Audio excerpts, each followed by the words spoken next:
Welcome to the Nantucket Echo Group's panelists. This is the water quality panel.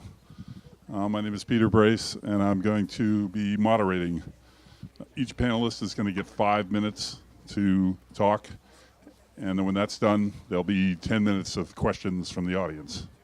And I'm going to introduce the panelists, starting with Ernie Steinhauer down there at the end with the glasses and the beard.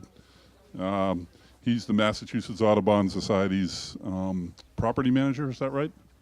Among other things, yes. Sanctuary director is official. Plant ecologist on the prescribed burn team for the land bank. Next to Ernie is Phil Allen, Mass Grade 6C wastewater operator at Nantucket Public Works. And next to Phil is Mark Willett, Water Company. Do you have a title? Hydrogeologist. Hydrogeologist, okay. And on Mark's left is Caitlin Shaw, the town of Nantucket's water resource specialist. And finally, Cormac Collier, executive director of the Nantucket Land Council. Who wants to go first? All right, Ernie, you're going first. Okay. You gotta share the microphone, and you gotta speak right into it. Okay. Can everybody hear me? No. Okay. I'm not used to mics. Well, among my titles, I'm actually Dr. Steinhauer. I'm a plant ecologist. Not that that matters. The expertise is so spread out on this island, it's amazing. But I'm also on the Nantucket Conservation Commission. I'm currently the chair of that commission. We regulate wetlands and the areas around wetlands. I was on the Article 68 committee that wrote up the best management practices and the fertilizer bylaw. And I think that's probably one reason I'm on this panel. I'm also a member of the Nantucket Biodiversity Initiative, which is a consortium of the conservation groups on the island. And one of our big concerns is the use of native species in landscaping. And the one thing I would say about fertilizer in landscaping, the best way to reduce the use of fertilizer and to promote healthy landscapes is to use native species. And it would really be nice if, when you see so many lots getting developed on this island, and the first thing that happens is they're stripped bare, they redo the topography, then they put back, if they're lucky, they save the topsoil that was on site, or they put back this stuff they call topsoil that God knows what it really is, and then plant a bunch of exotic species on that plot that then require irrigation, they require fertilizer, they require constant mowing, and things like that. So if we would save our native plants, which in my mind are extremely beautiful plants, that's what I do for a living, and I really care about those things. The one thing I will say, like Pete said, I'm on the prescribed fire crew, and a lot of our native vegetation is flammable. So you do want to have a space around property that is probably lawn and things like that. And if I could change one thing on this island, it would be those cedar shake shingles, which will go up like that if there's ever a fire. So I'm getting a little political here and kind of off the topic, but the fertilizer regulations and the best management practices are available online at the town website. And if you look in this week's Inky, there's an article about it in there, and you can see where that website is. They're very comprehensive. They go from fertilizer to irrigation, when to mow your yard, how to mow your yard, all aspects of lawn care. We kind of skimped a little bit on garden care and that sort of thing, but that's equally important, as I would like to see more backyards get switched to food production on this island, but that takes a lot of care too. Actually, grass is very efficient at taking up nutrients, much more effective than, say, most garden plants, because the root mass is so much denser under sod. So you've got to be equally careful with your gardening and things like that. The other thing I'm dabbling with is this material called biochar, which is effectively just charcoal made from organic material, mostly plant material. because our soils are so poor on this island, very sandy, low organic matter, low clay content, they don't hold nutrients well, where biochar sort of mimics that material, mimics clay, mimics organic matter in holding nutrients, holding moisture. And that may be a way to reduce the leaching that occurs when nutrients are put on our landscape. Pete, you keep in time? You're going to give me the cutoff? I don't know where I'm. I'm not ready to just say, let's go for it. I think we need to do some work on it to see how it works on Nantucket. But other areas that have soils like ours have used it, and it seems to be very effective.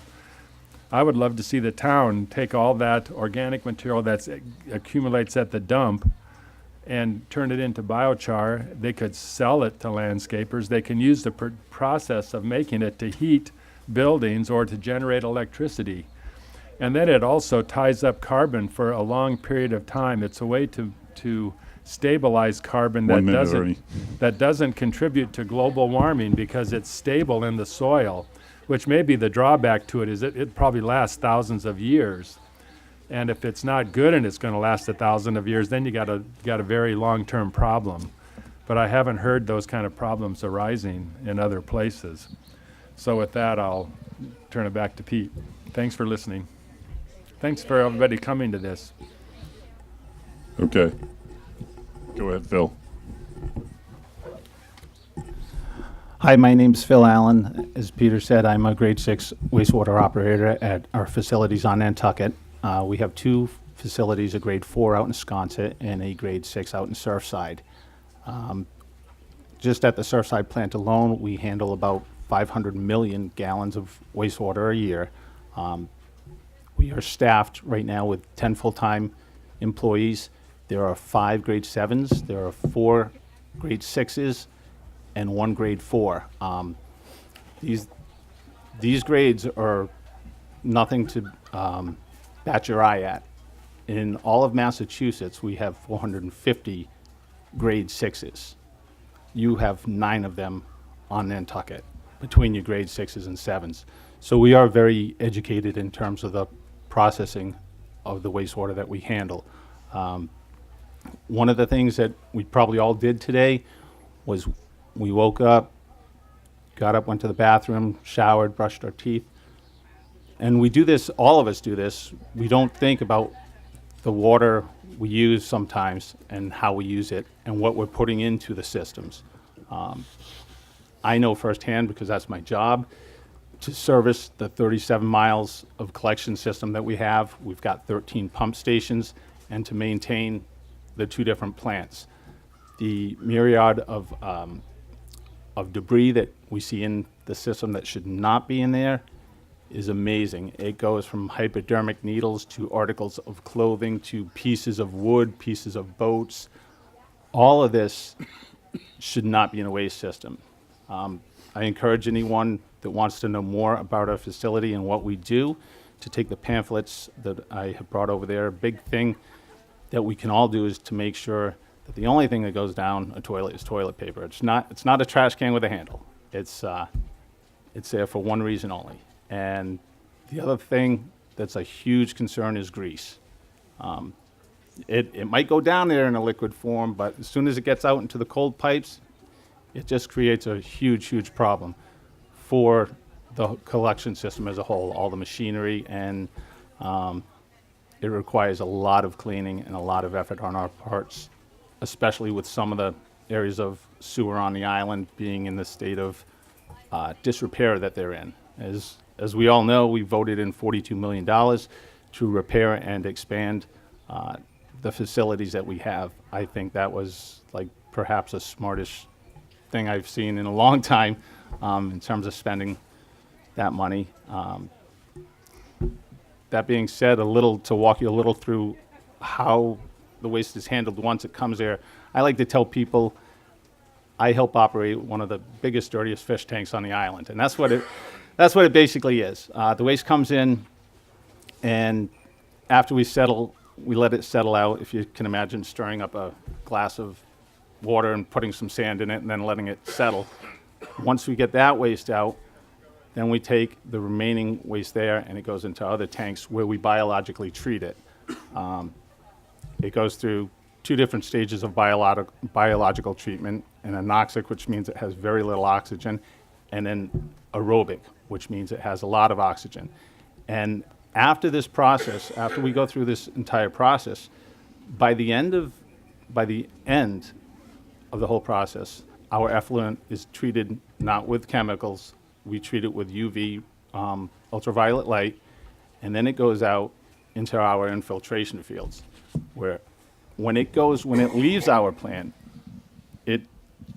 they say you can drink it. It's clean enough to drink. None of us have boasted that minute, courage Mark. of it. Thank you, Peter. None of us have been that courageous yet, but they say you can drink it. After that, it goes into our infiltration beds, which are about 3 feet. They have like a 3-foot sand filter on them. So you think of them as kind of like giant Brita filters. And after that, it recharges our aquifer. So in a nutshell, that's what we do, and how you guys can help us is be cognizant of everything that you put into the system. Thank you.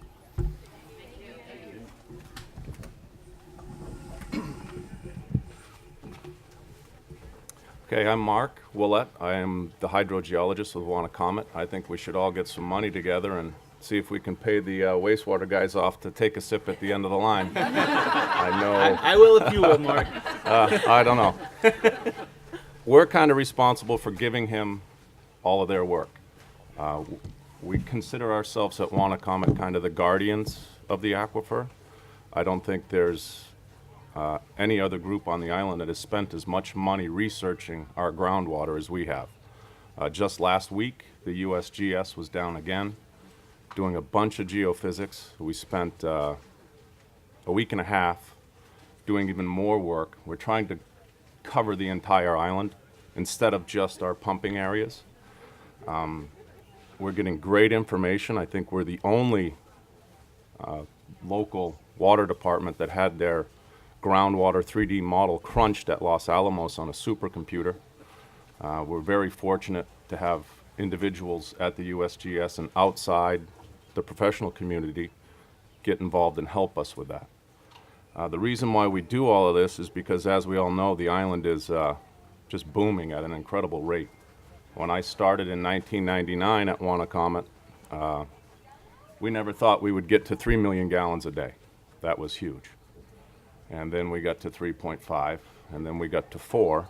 And now in the summertime, we're doing over 4 million gallons a day. Now, we try to regulate that working with groups like Ernie's group and Cormac's group and other groups. And we try to enforce irrigation regulation, outside water use. We try to get information out there about how to conserve water in the house. But a lot of times, and I'm guilty as much as anybody else, sometimes you don't think about it. It's so easy to turn the faucet on or turn the shower on and the water's there. You don't think about how much is coming out at the time. For us, the water quality is very good. Our aquifer is divided up into 3 separate layers. It is not one bowl of water underneath us. It's not a river flowing from upper New England down to Nantucket. We have the upper layer, which is where most of the private wells are, down to a depth of about 80 feet. Then you run into a confining unit of silts and small clays. Not that tight, but it kind of protects what's below it. Our pumping wells at Comet are below that confining layer at about 150 feet. And below that is another great protective layer called a lacustrine deposit, which is from Glacial Lake, Nantucket. And it's about 100 feet thick. So we're in between the top layer and that bottom layer, where we're kind of protected from a lot of the nutrients, the nutrient loading, and a lot of the contamination that's coming in. That's not to say that it can't ever get there, but that deeper aquifer is kind of protected, and we're very fortunate for that. I mean, we thank Glacial Lake Nantucket all the time for being there and giving us that protection from saltwater intrusion. That lake deposit will stop upconing of saltwater coming up and into our freshwater aquifer. But that doesn't say that we could never get lateral intrusion from the sides of the island from pumping too much, coming in from the sides. That's really what we're focused on now, and that's why the USGS is down here helping us update the model. Like I said, we're pumping rates that we never had thought we would pump, and it's only going to continue to grow. We all know about the big subdivisions and the 300-lot subdivision and the 55-lot subdivision and the 40-lot, and even the smaller ones that are, 10 and 12 house cul-de-sacs. Everybody's tying into our pipe every day. So that means we need more water. Thank you, Peter.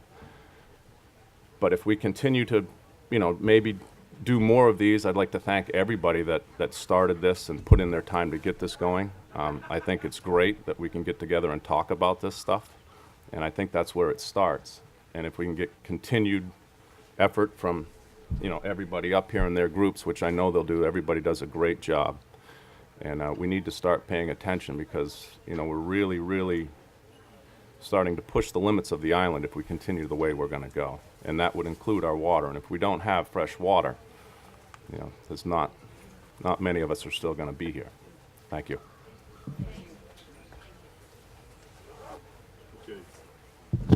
Caitlin?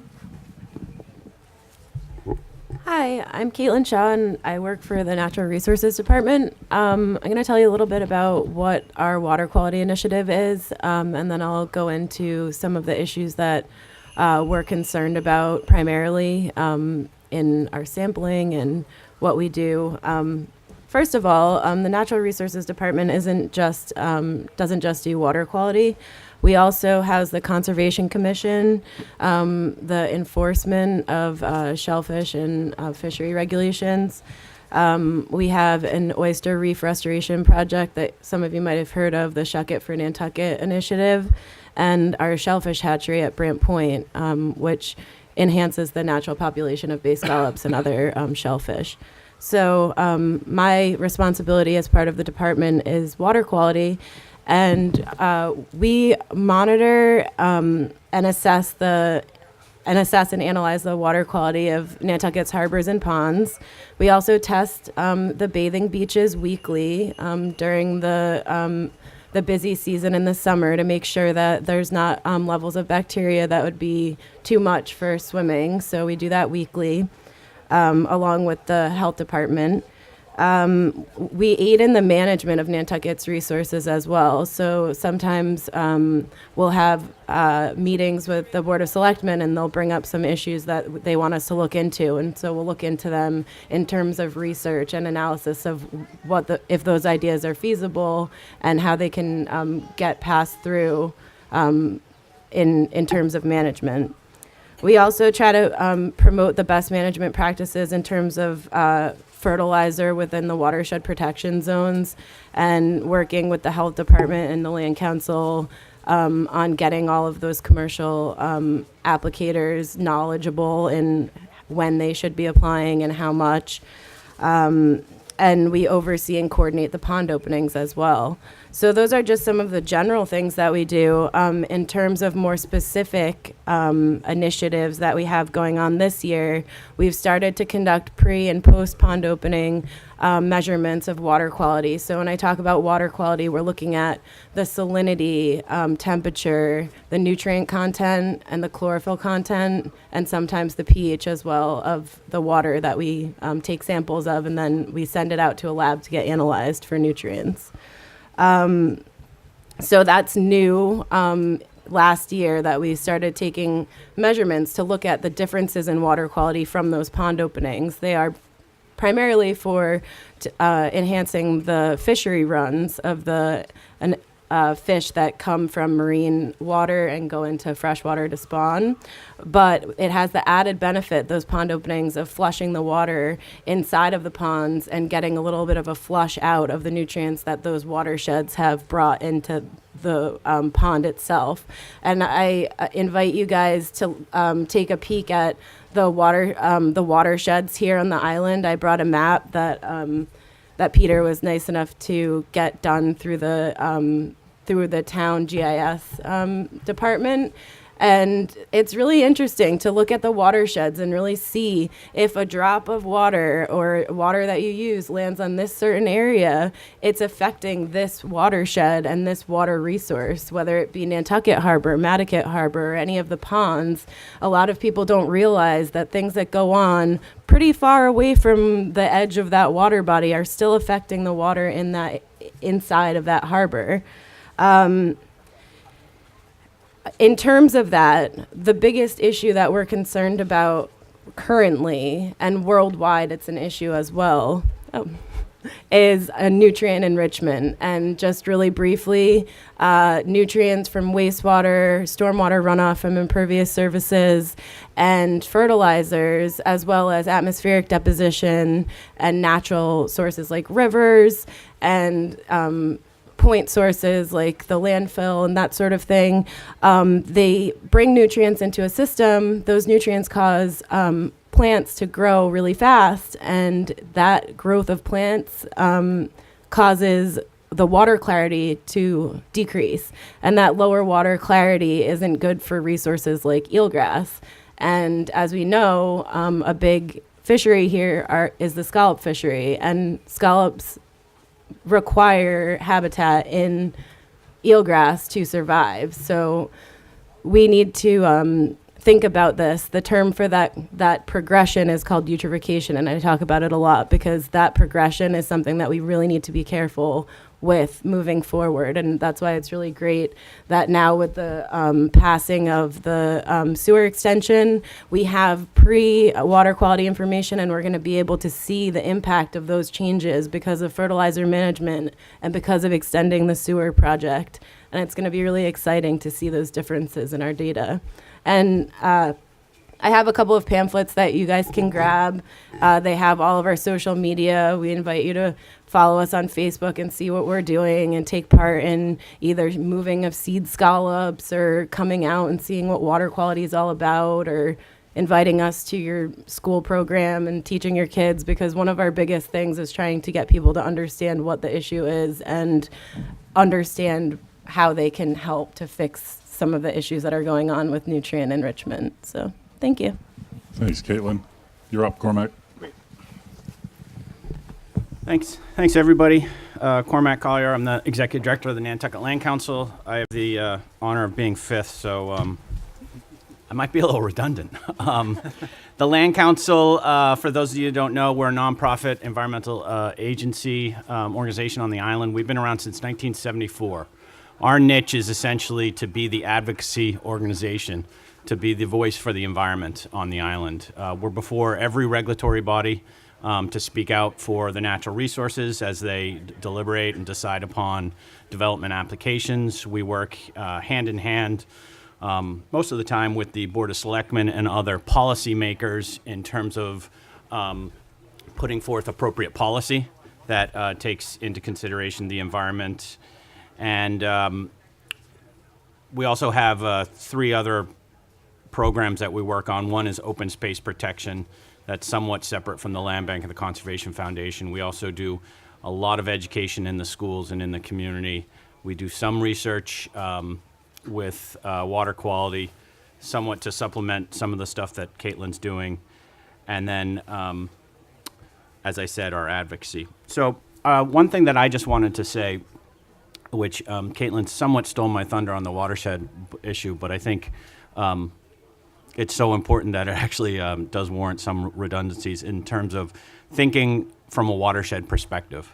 And when you go around this island, or you live in certain places of the island, you should know what watershed you live in. It's just a fundamental role of being aware of the place that you live in. Anybody know what watershed we're in right now? Anyone? Close. No, we're right on the verge.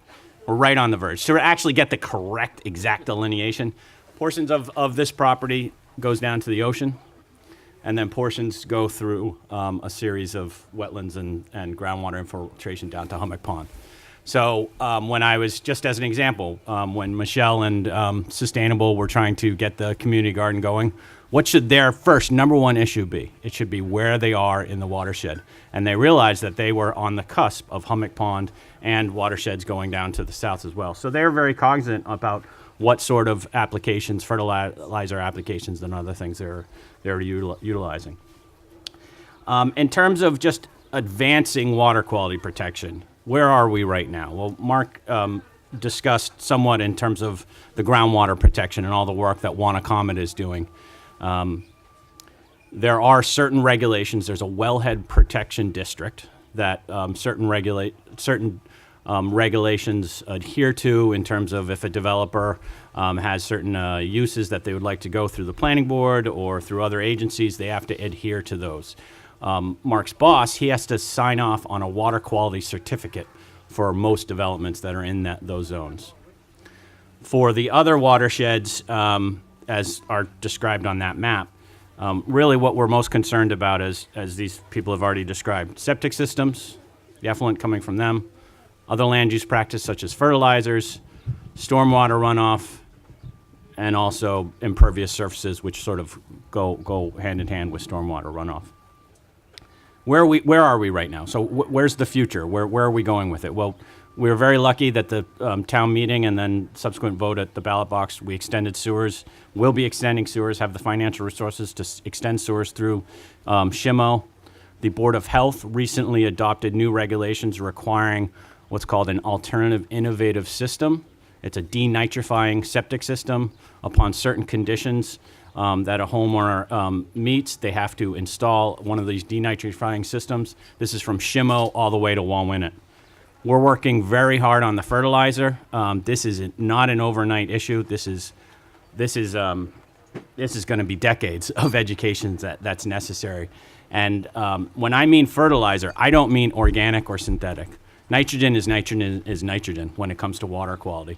And in some cases, people should be very concerned about actual organic uses and potential compost applications and the amount of phosphorus and nitrogen that's in those in terms of water quality. People think that, and I am one of them, I used to work in organic farms all over the place, from Hawaii to Oregon and Vermont, thinking I was doing a great thing. But if you don't do the appropriate steps in terms of doing a soil test, analyzing that data, determining the appropriate amount of fertilizer, you're doing just as much damage as synthetics, if not even more so. So it's a very important thing. We have a couple of handouts out there about, there is one small thing on the best management practices. You can download that off the town website and our website. I have a whole bunch of organic lawn care books that the Northeast NOFA put out, which I just found up in the attic. So please grab one. It's a great publication. And I think it's time for questions, right? Yeah, it's time for question. What I'm going to do is I'm going to trust the audience with the microphone. Yeah, I know. So I'm going to hand it to the first person, and then the next person who puts up their hand, I'm going to point at you, and then you got to get the microphone from that person, because this is being taped and recorded. So we need to hear your questions, okay? So who wants to go first? We'll start with you, Ron. Yep. How, can you hear me? Yes. I don't have to shout. Thanks for the information. Well, one question I have is, it sounds like you all are dedicated and you're doing great work. Is there a mechanism to coordinate the departments so that you're all working together? Especially, like, I noticed the DPW isn't here. I don't know. But a second part of my question is that I've noticed going all around the island, and other people have commented on this too, there's a lot of construction going on and a lot of equipment. And I'm seeing lots of blotches of hydraulic fluid. And and over time, it seems like, that could be quite damaging. Who is monitoring that? The other thing is hazardous waste day. For conscientious people, it's you could say it's user friendly, but it seems like that could really be expanded, because there's so much, I think, thrown out in the moors and tossed in it, and you really have to dedicate a Saturday if you want to be conscientious and take care of your hazardous waste. And it sounds like that is the DPW area. I don't know. But anyway, I don't know if those are two questions or no questions. Answer one. Thank you. So if you take a peek over at the table where we have some pamphlets, we have this stormwater pamphlet, and inside of it you can actually find how to dispose of a number of things that you shouldn't, one, dump down your toilet or sink, like medications. I know I saw a sign that the pharmacy was accepting any medications this weekend, today I think. But also you can bring them, I believe, to the Cottage Hospital pharmacy, and they will take them. But it explains everything that you might want to know about what you shouldn't dump in your garbage. I know that the dates are on here as well. I don't know about anybody that, I would imagine that building inspectors and that sort of thing, or perhaps the DPW, have to make sure that equipment is running properly, like when they get inspected and that sort of thing. But in terms of a spill, if you see a spill, the fire department is capable of dealing with spilled chemical products, that they have the capabilities of doing that. So I know that you had expressed your concern about the hydraulic fluid before, and I did look into it and find that the fire department does have the capabilities of dealing with those spills. If you see it, you know, you can contact the people that are able to do the cleanup. But I agree that something maybe with inspections of machinery might be in order. I wasn't thinking so much in terms of the spill. Like death by 1,000 paper cuts. Thanks, Peter. Oh, I got my questions. I was typing my questions while you were talking. Hi, I'm Maureen Phillips, and I'm in Nantucket, so much of what you say is of great interest. We now have, the water company has brought water to some of Nantucket, Yeah. and there's lots of us would like to sign on, and so I just want to put out there that we're going to pay a lot for the sewer, and we're going to pay a lot for the water, and so that is something to think about, because again, this is helping the entire island, and we voted at town meeting to spread the cost of the sewers over the entire island, and I personally, and not just from my own point of view, although my well has now become undrinkable because the sodium level is too high. I'm right on Long Pond. And so I have to get water from Nantucket Pure instead, or have a big filtration system added. I'd much rather have town water. And I know there's a way to gather people, but we're on a private road and it's not easy to do. Right. It isn't easy to do. We're trying. And the key is, wherever the sewer goes, we almost have to go with the fresh water. What people got to remember, when we remove septic systems are a recharge to the aquifer. That water's going back in. If you remove that recharge and people are still on a well, the salt water's going to come in and nothing's there to push it back. The septic systems push everything back. So it's almost, where the sewer goes, the water should go. I know we've talked with people on Long Pond and other roads in Nantucket to try to get out there. But it almost has to go hand in hand, or we're going to create a bigger water quality issue than there already is if we don't. So I just want to be clear. So you're saying we should wait to put water in until the sewers come? Because that's going to be a long time. It should be...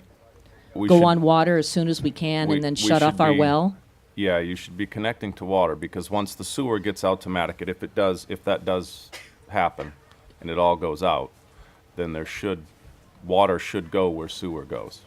Well, I heard your if there. And Well, I don't know No, if- I know you're not in charge of Yeah. it, but that's another thing that is certainly of concern, but that's, I guess, not for here. But one thing, again, you mentioned how do you guys all coordinate, and a big issue, I think, is impervious surfaces. And on one level, you might say the DPW is in charge of that, but because That increases stormwater runoff tremendously, and there are alternatives to good old black asphalt. I don't know which of you, if any, or do we go to the Board of Selectmen, but I think this is really a big issue, and we should look at alternative services, especially since we are not a superhighway place. There are services which can take the amount and speed of traffic that we have on this island that may not be, okay for I-93. So I'd like to, if any of you can comment on that, and then who should we go to other than you guys? Thank you. Okay, who's going to be next? Tamara? I'll just quickly touch on the surface issue. The surface issue is coordinated by the planning department, the planning board, and the DPW. DPW for public roads that are in the public domain and need to be improved upon. Planning board whenever there's applications before them and they want to either improve the road or adjust the road. In terms of stormwater, again, looking at the map, the most stormwater problems, I guess you could say, would be in the downtown area, from Brant Point to Consu Springs, but there's a couple more outfall pipes as you get down to the Rotary, and then on Monomoy. But there is a plan in place. Unfortunately, it's somewhat on the shelf right now, but they're doing it piece by piece. There's a great project that was funded by town meeting, $1 million, I think it was 2 years ago, for Consu Springs, to redo Consu Springs. We redid Children's Beach, stormwater outfall. There's a couple more outfalls that is on the Board of Selectmen's radar list. Actually, let me step back and actually talk about the Board of Selectmen, because the Board of Selectmen were integral in doing all the stuff that I mentioned. They were the top-down people to put all the goals and objectives into place for improving water quality, and one of them being the stormwater and the stormwater outfalls. So hopefully that, now that we have accomplished some of the goals, we're going to refocus back on some of the outfalls for stormwater. When I also mean improvement of outfalls, I mean improvement of the actual the drainage basins, just right on the side of the road, which are 2 miles away from the water. But if you have the appropriate sediment separators, you know more about this than I do. Sediment separators, those can then be pumped, dredged by the applicators. Some of not toxins, but some of the heavy metal hydrocarbons are attached to those particles of sand, and they will not essentially enter the system. So there's a whole bunch of different things that have to happen with that. Okay. Well, first of all, I want to express my appreciation to all of you. This has been really informative and important. Thank you so much. I have a couple of questions. The first one I want to address is the Watershed Map. Is there a place that the average community member can go and find that map and see where they are in the watershed? Go to the Town of Nantucket, go to the GIS section of Town of Nantucket website, and that will get you to a very interactive GIS map that you can hit the various watersheds, and you'll see. And it also has the wellhead protection districts for the center of the island and also Sconset as well. And it also has the harbor watershed protection zones, which are closer to the water body. They're a subsection of the watershed. The watershed is actually, in fact, much bigger. And then some regulations will be addressed directly to the harbor watershed protection zone, which is in like a band next to that water body and has much less time to be processed through natural means before that water gets to the harbor. So those areas are what Cormac was talking about in terms of having different, like if you aren't able to get a sewer in that area, and septic systems only remove about 25% of the nutrients in the effluent, that there's a regulation through the Board of Health that requires people in that band to have a nitrogen limiting system because our sediments aren't really capable of removing the amount that we need in that close proximity to the water. So, Thank you. Mark, I found it pretty sobering listening to what you were saying about the pumping. And do you have any kind of recommendations for lowering water usage for the general public. I mean, the Nantucket Eco Group is really a lot about educating, and we'd like to disseminate this information as widely as possible. Yeah, we have some information on our website, and if you come by the office, we have all kinds of material we can hand out. We do quite a bit of stuff at the schools, from elementary up to high school. We try to get in there 3 or 4 times a year and pass the information on to the younger guys. It's not so much, we have a lot of water. If you go to the harbor beaches like Monomoy Beach at low tide and there's water pouring out of the sand and the birds are drinking the water. Birds don't drink salt water. Our bowl is full. I'm not saying that means we can continue to do what we're doing, but right now it's not a quantity issue yet, but the quality is what we really need to watch. But we still should start doing a little bit better job telling people how to save water and conserve water, especially in the summer months. The last few summers have been pretty dry. Last summer really, really dry. And we've tried enforcing irrigation regulations, and a lot of times you set up a fine, people come in with a check and say, here, I'm paying you, I'm going to water for the next 3 weeks. So, it gets a little difficult, but if you come into the office, there is a little bit of information on our webpage. We do have stuff, and we'd like to get more of that out there. Thank you. Yeah, I just have one more thing. Finally, you were talking about how the toxins are really filtered out in the aquifer, but for people on well, Yes. Water quality-wise? Water quality-wise, we are not far from a neighborhood down the road a little bit that is very high nitrogen levels in their wells. Part of the reason why we ran water out to Cisco Beach was the nitrogen levels in the wells. The people, it was beyond what they could drink. So we really should be testing our well water. If I were on a private well, I would just, it's fairly cheap to get it done. The Board of Health can do it for you. Or, even if you called us, and there is a lab fee associated with it, but I could get your water tested. And how often would you recommend testing it? I would just get a baseline and see what it is right from the beginning, and then maybe every couple of years take a peek at it. Okay, thank you. Yep. I just want to jump in real quickly before this woman has her question. The endeavors that other people are going to be doing in terms of pushing forth the environmental issues, there's a structure in place, and it's town government and all the regulatory boards there. And I think it's so important for people to be educated, particularly, not everybody's going to go every regulatory board, but just to go to town meeting and review the warrant and know the warrant. A lot of the issues that we talk about, even though we have upwards of 45% of this island in protection, conservation, it's because of the population. It's because of how many people are here.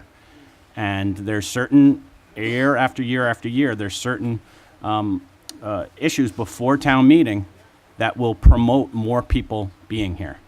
And how we balance an additional growth, which is going to happen, and how we limit a growth, and then how we balance that with appropriate environmental strategies, such as you were saying, alternative energy. It's non-existent on a private level in this island. We need to do a lot more, and I think through the regulatory process is really where a lot of the best effects can happen. We'll take one more question, and then we're bumping up against the next presentation. We're sort of Right up here. kind of preaching to the crowd here because everybody who's here is interested in water quality, but there are a lot of people who come from off island and are building bigger and bigger. I'm out in Quidnet on the pond, and they want their swimming pools and they want their green lawns. And if you go into marine lumber, you can see shelf after shelf of Roundup. You go to Valero's and there are bags and after bags after bags of fertilizers and poisons, and anybody who wants to can go in there. And it's the feeling of entitlement, and these are people, a lot of people who are not here for town meeting, a lot of people who are not here year-round, and there needs to be some kind of education system for these people to realize that they are destroying exactly what they are coming here for. What's being done about that? I think that's a good point. One of the things that is going to be going out in the Inquirer and Mirror, and hopefully a lot of people that are only seasonal residents here at least look at the paper every once in a while. There's an insert going out in that explains specifically about septics and fertilizer and how it affects our water resources and eelgrass and how that affects the scallop fishery. And the land bank and the Pond Coalition put that out. And one of the problems is that everybody's here because they're concerned about it, but we have water quality meetings with the Board of Selectmen, special meetings about eelgrass, special meetings about water quality, but not a lot of people show up. We can't make people show up, but something like an insert in the Inquirer and Mirror might give them a little bit of incentive to think before they put something that might be detrimental on their property or in their wastewater system. So perhaps the Inquirer and Mirror insert will be helpful, but in order to we can't force people to listen to the information that we have. I've been doing this for 15 years, and I know that education we've talked about this many times. Education is not an overnight success. It's day after day after day after day. And even then, we're not going to hit these people. We have to do it in a multifaceted approach: education and enforcement. And additional regulatory change. And hopefully we'll get to a place where there will be some sort of change on the landscape and the planted landscape, the ornamental landscape. We now, as a parting note, finally have a fertilizer advisory committee that is advising the Board of Health for those three things: additional regulatory change, enforcement, and education. The Board of Selectmen and the Board of Health have stepped up their commitment to enforcement for this season on fertilizers. And hopefully they'll be doing more on outreach and education. And then again, we do need to revisit the regulations and the best management practices document on an ongoing basis. All right. Thank you, guys.